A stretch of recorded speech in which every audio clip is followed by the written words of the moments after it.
Hi. അപ്പോൾ Vishu bumper ആര് കൊണ്ടുപോകും എന്നുള്ളതായിരുന്നു ഒരൊറ്റ ചോദ്യം ഉണ്ടായിരുന്നത്. വിഷുവിന് 3 ഘട്ടാഘടിയൻ സിനിമകളാണ് വന്നത്.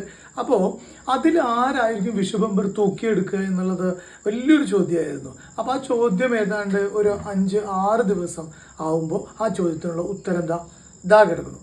ഫഹദ് ഫാസിൽ, ജിത്തു മാധവൻ ടീമിൻ്റെ ആവേശം 50 കോടി ക്ലബിലേക്ക് കയറിയിരിക്കുന്നു. അങ്ങനെ വിഷു ബമ്പർ ആദ്യത്തെ ഫസ്റ്റ് പ്രൈസ് കൊണ്ടുപോയിരിക്കുന്നത്, വിഷുവിൻ്റെ ബമ്പർ അടിച്ചിരിക്കുന്നത് നമ്മുടെ ആവേശത്തിനാണ്. യാതൊരു തർക്കവും വേണ്ട. അതുപോലെ തന്നെ മറ്റ് സ്റ്റേറ്റുകളിലൊക്കെ തന്നെയും ഈ 3 സിനിമകളിൽ ഏറ്റവും മികച്ച അഭിപ്രായം നേടി മുന്നോട്ട് പോകുന്നതും കളക്ഷനിൽ കൂടുതലുള്ളതും ആവേശത്തിന് തന്നെയാണ്. കേരളത്തിലും അതേ, ഒരുപാട് തിയേറ്റർ ഒക്കുപ്പൻസി കൂടുതലുള്ളത് ആവേശത്തിനാണ്.